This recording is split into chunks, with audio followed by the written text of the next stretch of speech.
As the public is learning more about the panic moments people called for help during the deadly and devastating flash floods that happened in July, some of the first responders who rushed to answer those 911 calls are reflecting on the danger they faced as they worked to pull people from the floodwaters. Thanks so much for joining us. I'm Jennifer Sanders. And I'm Daniel Money, and KXAN's Grace Reader sat down today with some of those first responders who are helping fill in the blanks on the new information we're getting about the county's response. While a 911 call log KXAN got from Travis County last week gave insight into how dispatchers and the public communicated during the chaotic early morning hours of July 5th, left out of that picture are the challenges first responders faced as they tried to get to those callers.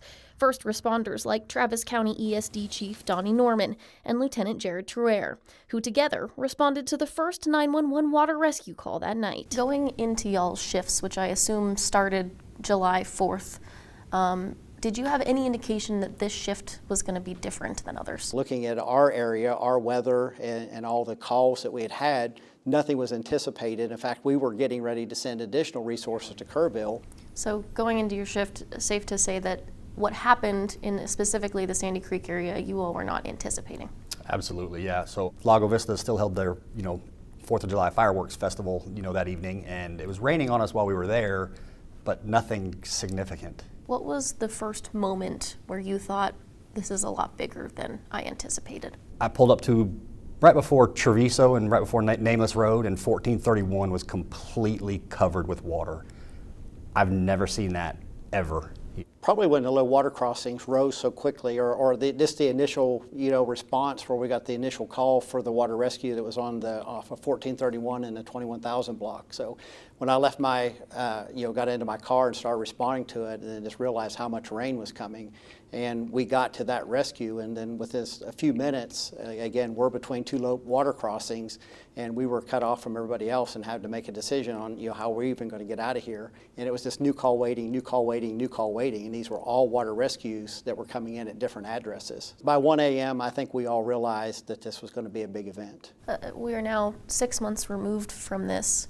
What is the moment or the moments that stick with you all the most about this? Shortly after we crossed the Cow Creek Bridge, we were notified by radio. In fact, they were reporting a fire chief was lost, and I didn't even know until recently that they thought it was me. Within minutes of us crossing it, we don't know the exact time frame, but it was just shortly after that. So it's one of those things that we were spared, off of that event.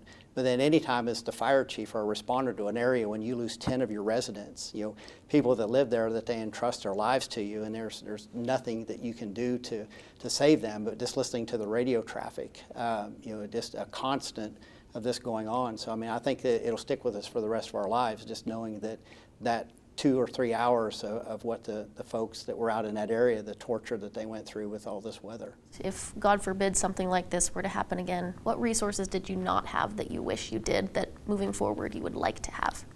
There was nobody, in my opinion, that was not rescued that could have been rescued, during the event. So yes, it would have been nice to have another 100 firefighters, 100 paramedics, all these additional people, but that didn't change the outcome, in my personal opinion.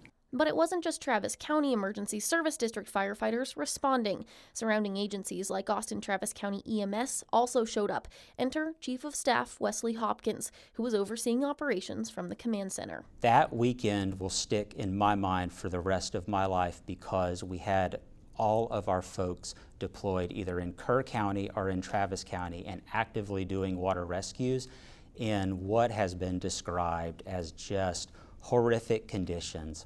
The water is loud, there's a lot of water, it's deep, there's water where there shouldn't be water, there's cloud cover, there's no moonlight, they can't see, there's zero ambient light. It's very, very sobering to me to realize that they are in just significant risk.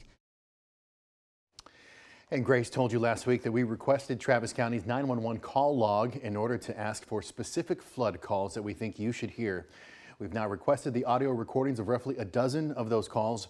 The county has a state-mandated deadline to get back to us on that next week.